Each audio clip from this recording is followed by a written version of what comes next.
Over the next 30 seconds, I'm going to drastically change your mood no less than 3 times. Ready? Here we go. Unless you live alone on a sprawling ranch in Wyoming, your brain is processing an endless barrage of noises throughout the day. Everything from the music coming from your roommate's bedroom, to early morning construction workers, to the office microwave during the lunchtime. But one type of noise that has proven to be your brain's biggest challenger, and that's intermittent speech. And the sounds of that other conversation have completely zapped your ability to absorb anything I'm saying. Has it been 30 seconds yet?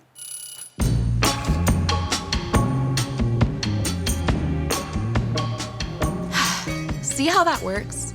We all know how different sounds affect our moods. Think about music. Depressing music makes you sad, so that's why emo bands from the 2000s are on your breakup playlist. Upbeat music gives you energy, which is why Top 40 Hip Hop is blasting at the gym. Can't fall asleep? Throw on the peaceful sounds of the ocean. We are highly attuned to any and all auditory input. But what about the sounds we hear at work? The place we spend a third of our lives. Are there sounds we can count on to increase productivity?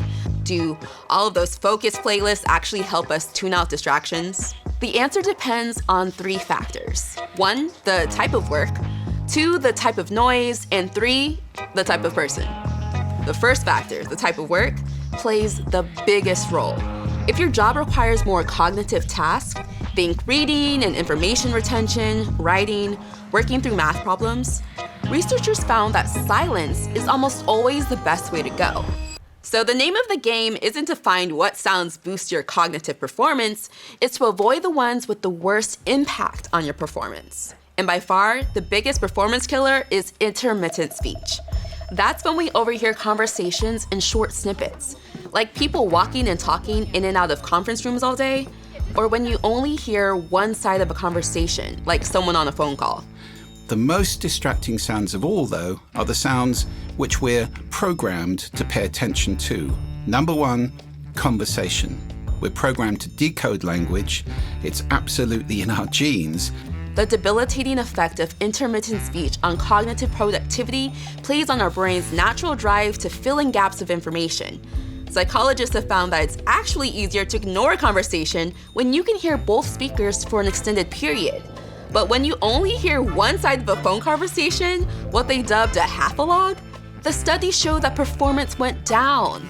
They concluded that our brains are wired to seek out missing information, and so we eagerly anticipate the arrival of that information, even if it causes us to get distracted and miss a work deadline. Intermittent speech happens to be the most common noise in open office environments. And now that some 80% of offices have them, the risk of attention interception is even higher.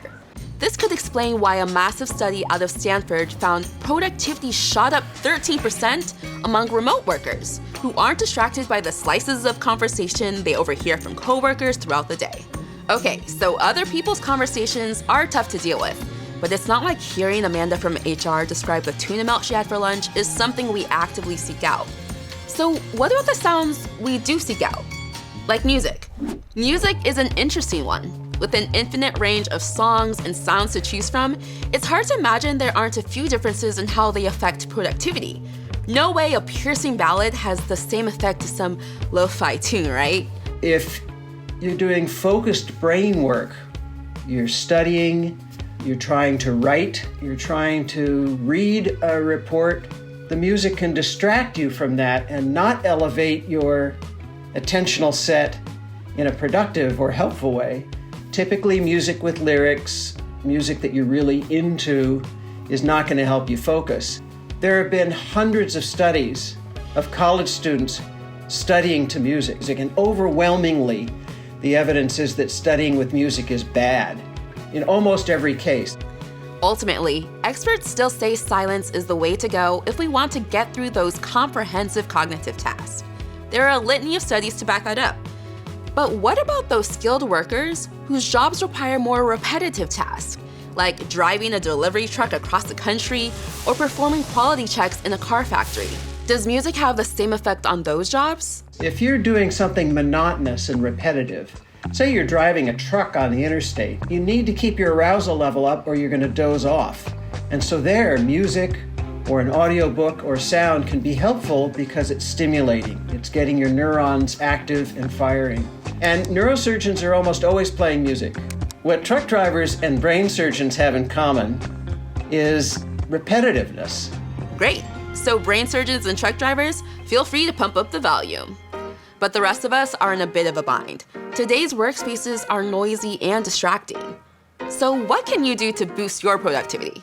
If you are stuck in an environment that's noisy and distracting, then I have a little acronym which may help you. It's MBA, not a university degree, a simple process. The M stands for moves. A lot of companies are getting wise to the fact that they need to create different environments for different kinds of working. So perhaps there's somewhere quieter you could go. If you can't move, then the B stands for block. Require putting headphones on to block the sound out from around you. If you put music on those headphones, then you're replacing one distraction with another to a degree. Great sound to put into headphones would be biophilic sound like birdsong, for example, nature's alarm clock. And if you can't block and you can't move, the only thing you can do is the A is accept. Instead of getting angry and resentful, take a deep breath, say, well, this is where I am. I can only do my best, so I'm just going to get on with it. And that improves your productivity dramatically compared to sitting there fuming.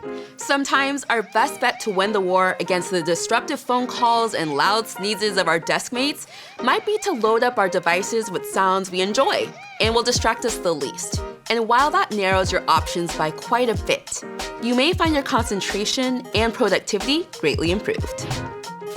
If you like what you heard, please like and subscribe. Piercing ballad has the same effect as some wavy lo-fi. Back to some wavy lo-fi tune, right? Lo-fi. I said it again.